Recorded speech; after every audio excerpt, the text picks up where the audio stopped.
As Beijing takes strict measures to battle a COVID-19 resurgence, the city has reassured its residents that there's no need to worry about a lack of supply of daily necessities.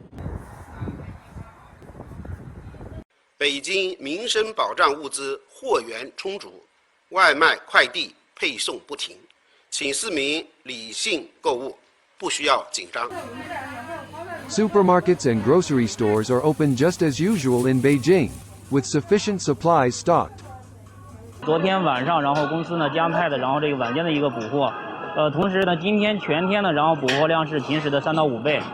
现在呢是公司持续的，然后根据客流情况，然后进行补货，确保这个物资是充足的。